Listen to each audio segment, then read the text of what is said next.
이 빌립보 4장은 빌립보 교회 성도들에게 바울이 이제 보냈던 편지를 마무리하면서 마지막으로 좀 개인적인 혹은 꼭 하고 싶은 이야기를 다시 한번 당부하고 또 그들에게 인사를 나누는 내용이 구성되는 게 4장의 내용입니다. 오늘 그 본문은 첫 번째 단어가 어떻게 시작합니까? 끝으로 시작하죠. 끝으로, 마지막으로, finally 이렇게 시작하고 있습니다.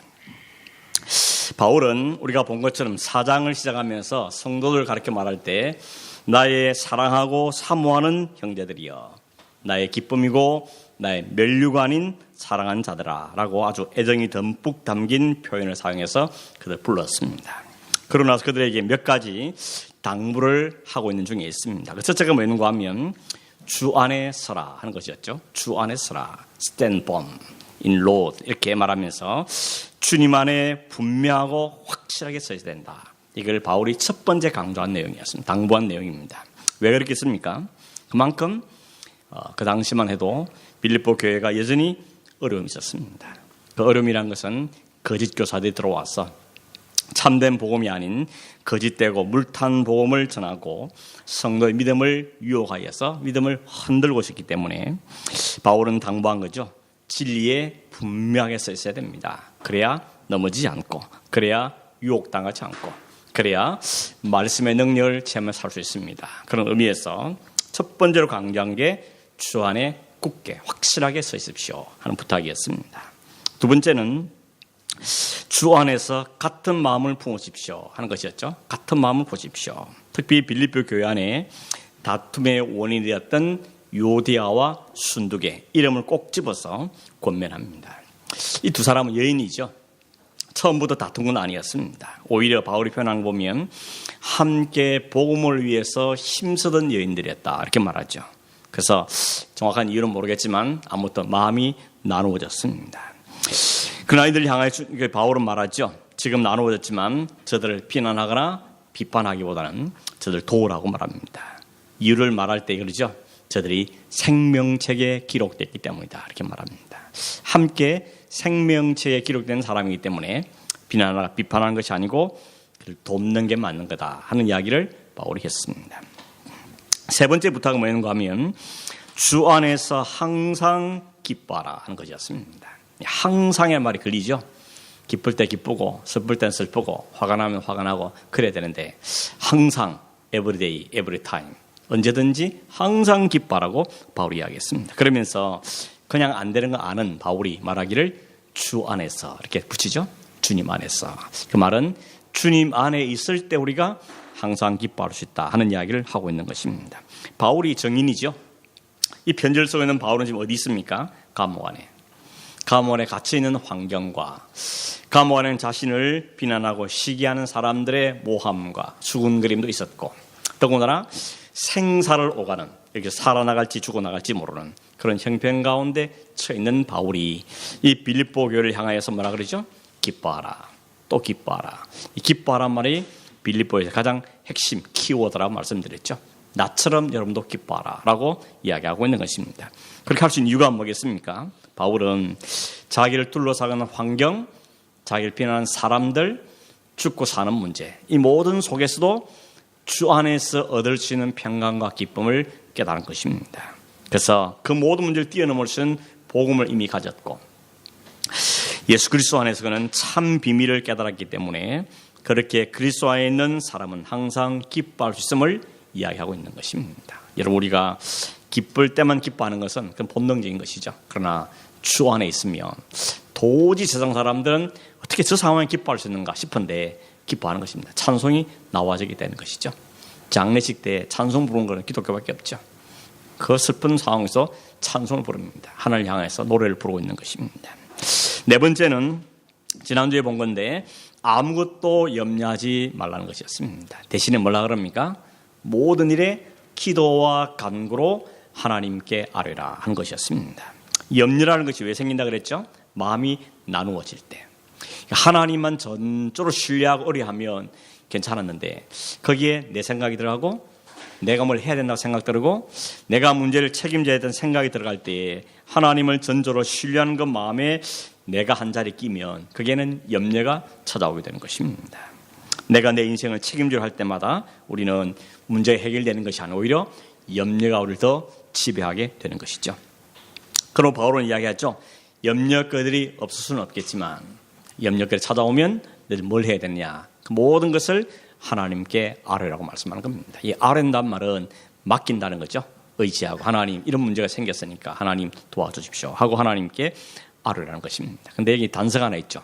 감사함으로 아뢰라 그럽니다. 지금 죽겠는데 같이 경제적으로 건강으로 죽겠는데 무슨 감사로 아뢰냐 싶지만 바울은 감사함으로 아뢰라 그럽니다. 이유가 뭡니까? 이미 하나님께서 우리의 근본적인 죄의 문제를 해결해 주셨습니다. 당신의 아들을 우리에서 내어주셨습니다. 그런 말하죠.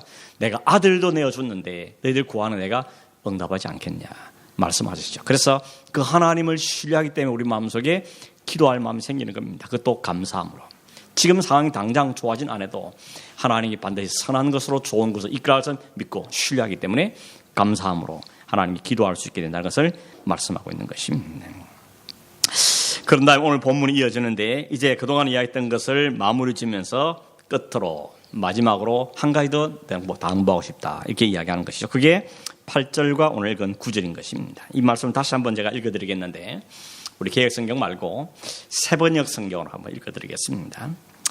마지막으로 형제 자매 여러분, 무엇이든지 참된 것과 무엇이든지 경건한 것과 무엇이든지 옳은 것과 무엇이든 순결한 것과 무엇이든 사랑스러운 것과 무엇이든지 명예로운 것과 또 덕이 되고 칭찬할 만한 것이 있으면 이 모든 것을 생각하십시오. 그리고 여러분은 나에게서 배운 것과 받은 것과 듣고 본 것들을 실천하십시오. 그리하면 평화의 하나님께서 여러분과 함께 하실 것입니다.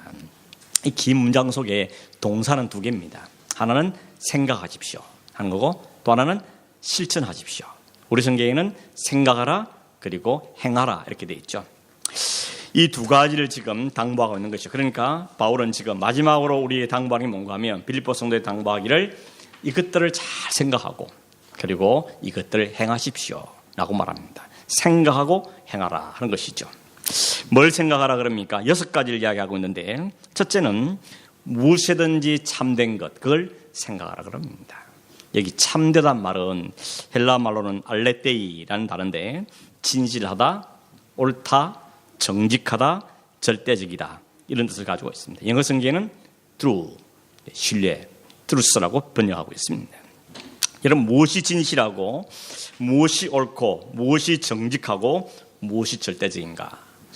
이 땅에서 참된 것을 어디서 찾아볼 수 있을 것인가? 그것도 그냥 참된 건 아닙니다. 무엇이든지 모든 것에서 모든 상황 속에서 참된 것, 도무지 변하지 않는 것, 진실된 것 그걸 생각하는 것이죠. whatever 그렇죠. whatever 무엇이든지 진실되고 무엇이든지 참된 것 그것을 생각하는 것입니다. 두 번째는 무엇이든지 경건한 것을 생각을 합니다. 이 경건한 단어 헬라어 셈나는 존경할 만한 혹은 고상한, 진지한, 존귀한, 거룩한 이렇게 되어 있고 영어 성에는 noble, N-O-V-E-B-E-L-E 고상함이라고 번역하고 있습니다.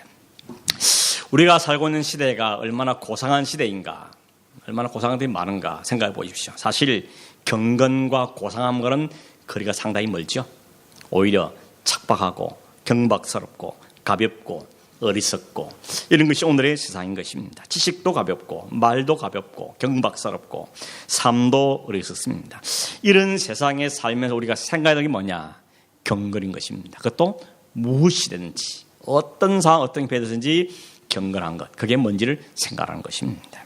세 번째는 무엇이든지 옳은 것을 생각하라 합니다. 옳은 것 디카이한 단어는 원래 곧다, 바르다, 굽지 않았다 이런 뜻인데 이 단어는 이 성경의 의, 옳다 이런 단어는 사실은 관계에 사용되는 용어라고 여러 번 말씀드렸죠. A와 B 사이에 막힘이 없는 것, 서로 허물이 없는 것, 감춤이 없는 것, 거짓된 게 없는 것 그게 바로 고정관계, 그걸 바로 의로운 관계로 말합니다. 그래서 하나님은 우리에게 의로운 분입니다. 예수님도 우리에게 의롭습니다. 그런데 우리는 의롭지 못하죠. 하나님께 들켜서 그렇지 안 들키면 하면 숨고 싶고 감추고 싶고 또 다른 사람에게도 감추고 싶죠. 부인에게도 남편에게도 다 말 못하고 살지 않습니까? 그 관계가 의로운 관계가 아닌 것입니다. 근데 이 바울은 지금 무엇이든지 혹은 누구에든지 옳은 것, 그게 뭔지를 생각하라고 이야기하고 있는 것입니다. 네 번째는 무엇이든지 정결한 것을 생각하라 말합니다. 이 하그나라는 단어는 순결하다, 깨끗하다, 청결하다, 퓨어한 것, 그걸 이야기하는 것입니다. 원래 이 단어는 사실은 신들의 속성을 이야기하는 것입니다. 신들이 퓨어하죠. 순전하고 성결하고 거룩합니다. 그런데 이것이 나중에는 도덕적으로도 순결을 의미하는 단어로 사용되고 있다는 것을 볼 수 있습니다. 이런 무엇이든지 깨끗하고 무슨 일이 있으든지 순수하고 무엇이든지 순결하고 거룩한 것, 말도 동기도 행동도 혹은 모든 것들이 다 포함되는 것을 있는데 그것을 생각하라고 이야기하고 있는 것입니다. 예수님도 그랬죠. 마음이 청결해야 하나님을 본다 이렇게 말했고, 하나님을 본다 그랬으며, 또 바울은 에베소 교회를 향하여서 음행과 온갖 더러운 것과 탐욕은 그 이름도 부르지 말라 그랬습니다. 오히려 누추함, 어리석은 말, 희롱의 말 이런 건 마땅치 않으니 돌이켜 감사하는 말을 해야 된다라고 청결을 이야기했습니다. 그것을 이야기했던 것이죠. 다섯 번째는 무엇이든지 사랑할 만한 것을 생각을 합니다. 사랑할 만한 것, 이 헬라어로 프로스필레라는 단어인데, 이 성경은 이 단어는 신약성 여기밖에 안 나온 단어라 그럽니다. 뜻은 뭔가 하면 기쁘게 하는, 뜻에 맞는, 혹은 사랑스러운을 이야기하죠. 그 사랑만한 그 사랑을 이야기하는데, 이 사랑이 어떤 사랑입니까? 고린도 13장에 보면 사랑을 이야기하죠. 사랑은 오래 참고 온유하고 투기하지 않고 자랑도 하지 않고 교만하지도 않고 무례히 행치 않고 자기 유익을 구하지 않고 썩내지 않고 모든 것을 바라고 참고 믿으며 모든 걸 견디는 사랑. 그 사랑이 여기서 말하는 사랑의 내용인 것이, 그걸 생각하라고 말합니다. 마지막 여섯 번째는 무엇이든지 칭찬받을 만한 것을 생각하라고 합니다. 여기 칭찬한다 이 말은 유패 말은 다른데 듣기가 좋은 혹은 매력이 있는 혹은 칭찬할 만한 이런 것들을 이야기하고 있는 것입니다. 여섯 가지 이야기인데 다 잊어버리시죠? 뭔지.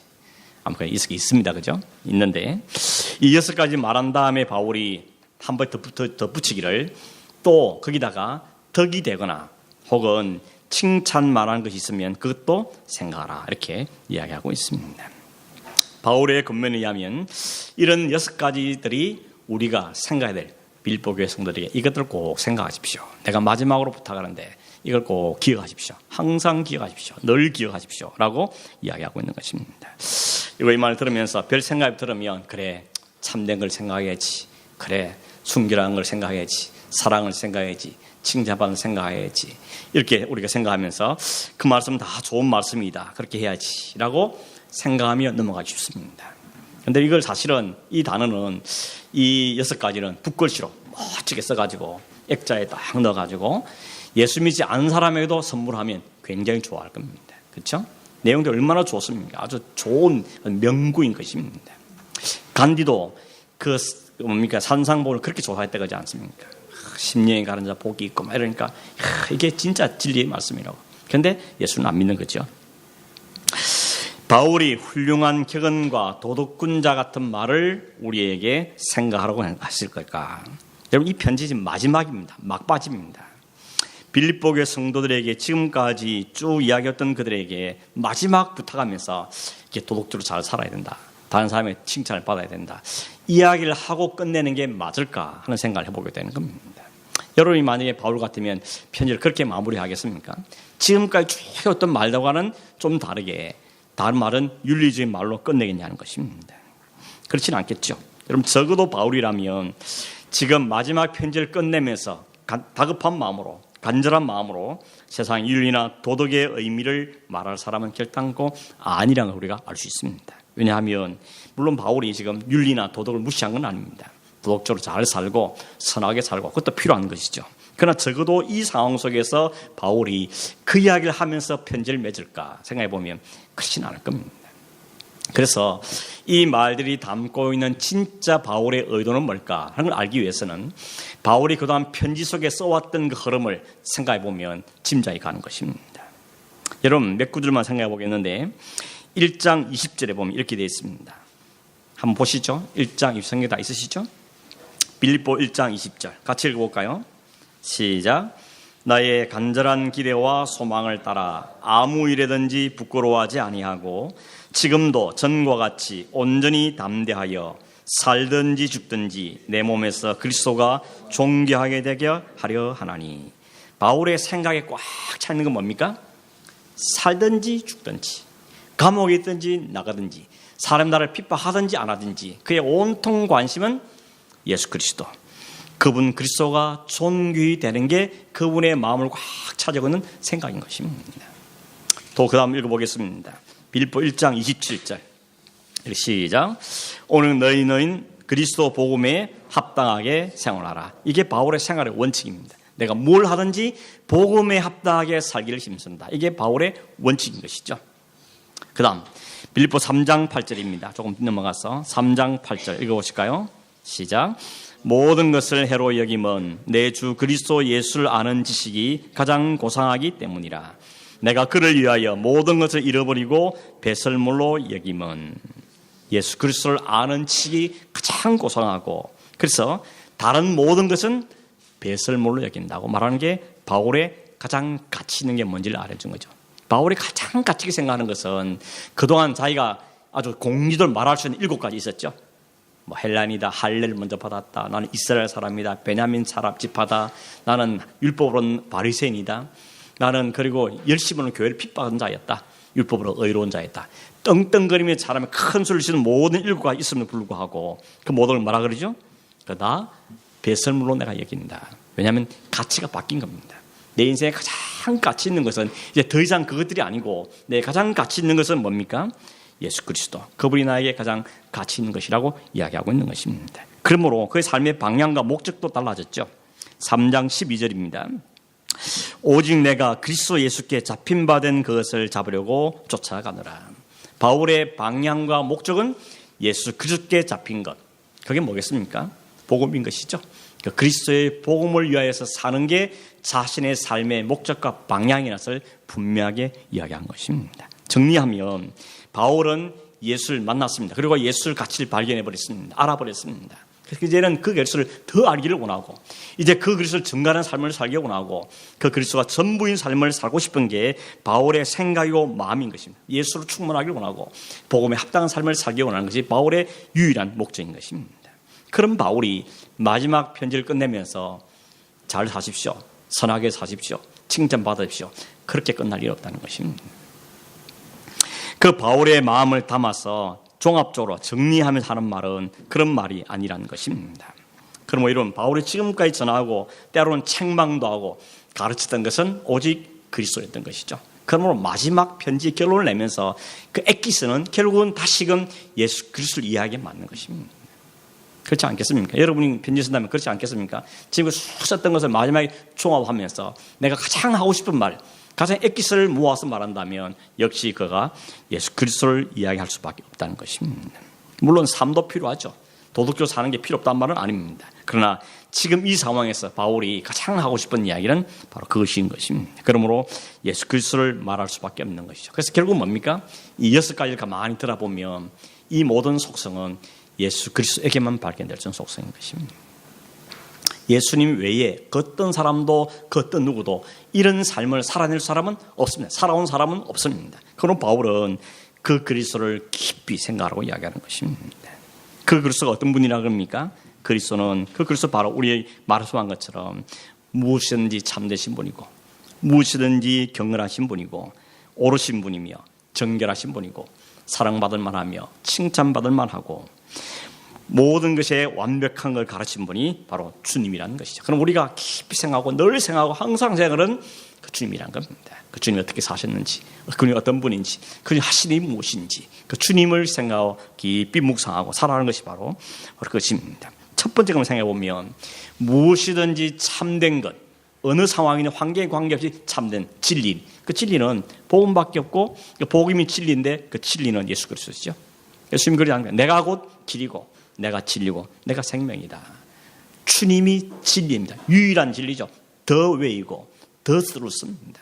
유일한 진리인 것이죠. 그러므로 바울이 지금 말하는 것은 이 땅에 변하지 않고 거짓되지 않고 절대적인 유일한 참됨, 그 바로 예수 그리스도라는 것이죠. 그러므로 그 예수 그리스도 외에 일단 모든 건 변질되고 없어지고 사라지고 다 일시적인 것들인 것입니다. 그리고 바울이 무엇이든지 참된 걸 생각하라는 말은 그 참되신 그리스도를 생각하라는 말씀인 것입니다. 뒤에 나온 거 다 똑같습니다. 6번이나 반복하면서 whatever, 무엇이든지 말을 강조하고 있는 것이죠. 여러분, 예수 그리스도뿐입니다. 그분에게 찾아볼 수 있는 유일한 성품이고 삶인 것입니다. 그러면 그것을 생각하는 말은 예수 그리스도를 생각하는 이야기인 것입니다. 그 예수를 깊이 생각하고 그 구원의 감격을 가지고 그 주님과 함께 살고 그 주를 위해 사는 삶을 살아가십시오. 이것이 바울의 부탁인 것이죠. 다른 성경 고린도후서 10장 5절에 보면 하나님을 아는 것을 대적하여 높아진 것을 다 무너뜨리고 모든 생각을 사로잡아 그리스도에게 복종하게 하라고 합니다. 모든 다 생각은 다 내려놓고 버리고 그리스도에게 우리 모든 생각을 다 그분께 복종시키는 것이 우리가 해야 될 일인 것을 말씀하고 있는 것이죠. 바울이 체험한 거죠. 자, 그동안 모든 학문, 이성, 철학 모르는 게 없는 사람이었죠. 그런데 이 모든 걸 다 내려놓고 자기 생각을 주님께 온전히 맞추기로 작정한 삶을 우리에게 보여주고 있는 것입니다. 여러분, 우리가 살면서 생각은 많이 하죠. 제가 인터넷 좀 뒤져보니까 사람이 하루에 몇 번쯤 생각하는가 궁금하지 않습니까? 안 궁금하십니까? 미국의 심리학자인 쉐더 햄스테더라는 사람이 쓴 글에 보니까 사람이 하루에 한 5만 번 내지 6만 가지를 생각한답니다. 깨어나서 잘 때까지 5만 가지 내지 6만 개를 생각한다는 겁니다. 그런데 흥미로운 것은 그중에 75%는 부정적인 생각이래요. 그리고 25%는 긍정적인 생각을 한다는 것이죠. 항상 75%가 부정적인 생각을 산다는 겁니다. 그리고 그 5만 내지 6만 가지 가운데 95%가 어제 했던 생각, 전에 했던 생각을 또 한다는 것입니다. 또 먹을 걱정, 여자분들은 밥상 차릴 걱정, 했던 생각을 또 하고 또 하고 한다는 것이죠. 5%만 겨우 새로운 생각을 하면서 한다는 것입니다. 여러분, 그 생각 가운데 그 생각 5만 가지 6만 가지 가운데 주님을 생각하는 생각이 우리 하루 중에 얼마나 된다 생각하십니까? 내가 하루 중에 주님을 생각하는 시간은 그 가수가 이 5만 6만 개 가운데 몇 번이나 된다 생각하십니까? 많은 분들이 주일 와서 혹은 교회에 와서 예배 드릴 때만 주님 생각하고 문을 나서는 순간 주님은 다 잊어버리고 자기 생각이나 세상살이에 바쁘게 사는 경우들이 참 많다는 것입니다. 바울이 그걸 보면서 안타까워하는 것이죠. 주님을 늘 생각하십시오. 주님은 늘 생각하라고 당부하고 있는 것입니다. 왜냐하면 주님은 우리의 삶의 일부분이거나 혹은 한 조각이 아니라는 것입니다. 바울이 살아보니까 경험해보니까 주님 나의 전부라는 것입니다. 주님이 나의 전부이기 때문에 주님을 언제나 생각할 수밖에 없다는 것입니다. 물론 살면서 돈 버는 생각도 하고 건강도 생각하고 자녀도 생각하겠죠. 그러나 그에 비해서 주님 생각 우리가 얼마나 하면 사냐는 것이죠. 주님 생각 얼마나 하면 사는가. 바울은 그 부분에서 우리에게 강력하게 도전하고 있는 것입니다. 왜냐하면 주님만이 영원하다는 걸 알았기 때문에 그렇습니다. 다 부질없는 것들인데 이 땅에 사는 동안 누리지만 다 두고 갈 것인데 너무 세상의 생각에 매여 사는 것에 대해서 바울은 우리에게 경고하고 있는 것이죠. 애플 만들었던 스티브 잡스가 죽을 때 8조 원 넘는 돈을 남겼다 그럽니다. 아이패드, 아이폰 이런 거 만들면서 8조 3천억 정도 되는 돈을 엄청난 예산을 남겼는데 그가 2011년 10월 5일 날 췌장암으로 56세의 나이로 죽었죠. 아무것도 못 가져갔습니다. 고사리 다 남겨두고 갔습니다. 그 위에 사람들이 막 말아먹죠. 다 말아먹는 것입니다. 아무것도 가져갈 수 없는 것입니다. 이 땅에는 어떤 것도 영원한 것은 없다는 것입니다. 물질도 명예도 권력도 건강도 다 반납하갑니다. 다 두고 가는 것입니다. 그래서 영원한 것은 하나님밖에 없고 주님밖에 없기 때문에 그 주님을 생각하는 게 마땅한 것이죠. 그 주님이 우리의 주인이지 않습니까? 우리를 샀습니다. 당신의 핏값을 치르시고 우리를 사셨습니다.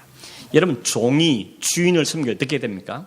종은 항상 주인이 뭘 생각하는가, 뭘 좋아할까, 어떻게 하면 기뻐할까, 이거 생각하는 게 종이 할 일인 것이죠. 종이 주인을 무시하고 지 마음대로 하면 쫓겨나는 것입니다. 주님이 나의 진짜 주인이시라면 그 주님을 생각하고 주님 뭘 좋아하실까, 뭘 기뻐하실까, 어떻게 하면 하나님 주님 기뻐하실까, 이걸 생각하는 것은 너무 당연한 것으로 지금 이야기하고 있는 것이죠. 뿐만 아니라 그게 진짜 인생을 행복의 길로 이끌어가기 때문에 그렇습니다. 사람들은 돈 많으면, 집이 있으면, 차가 좋으면 그러면 행복하게 생각하지만 그렇게 행복하다 말하는 사람이 없죠. 그런 것이 행복하지 않다는 것입니다. 오히려 갈증만 더할 뿐인 것입니다. 있는 사람이 더 갈증을 느끼죠. more and more. 그렇게 외치고 사는 겁니다. 사마리아 여인이 그러죠. 그 목마름의 갈증을 언제 해결됩니까? 주님을 만났을 때. 주님을 만나서 그 대화가 진행되면서 그 주님을 깨닫게 됐을 때 그 갈증이 해소되는 것입니다. 그래서 세상을 막 뛰어내려서 소리치죠. 내가 메시아를 만났다고. 그러면 이미 그 안에 갈증이 해소됐다는 것이죠. 인간의 마음속의 그 갈증은 그리스도만으로 해결될 수 있는 것입니다.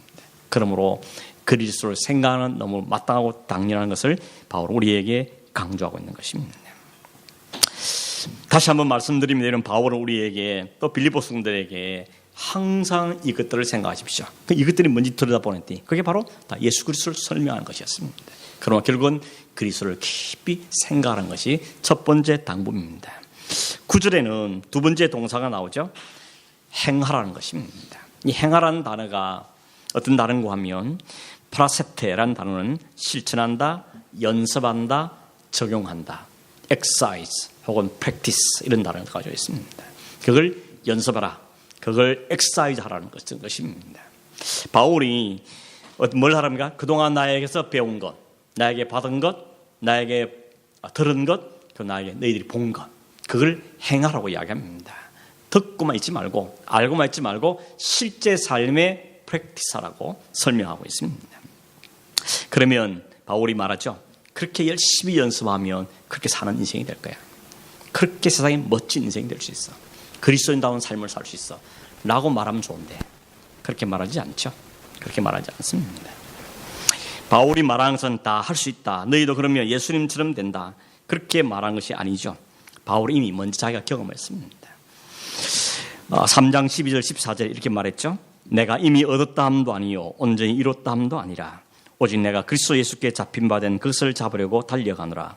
형제들아, 나는 아직 내가 잡은 줄로 여기지 아니하고 오직 한 일, 즉 뒤에 있는 것은 잊어버리고 앞에 있는 것을 잡으려고 표대를 향하여 그리스도 예수 안에서 하나님이 위에서 부르신 부름의 상을 위하여 달려가노라.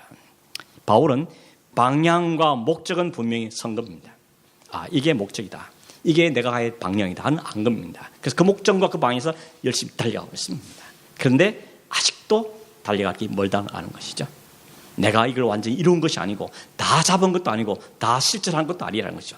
그러나 분명한 것은 목적과 방향이 설정되기 때문에 거기에 내가 달려가고 있다고 이야기하고 있는 것입니다.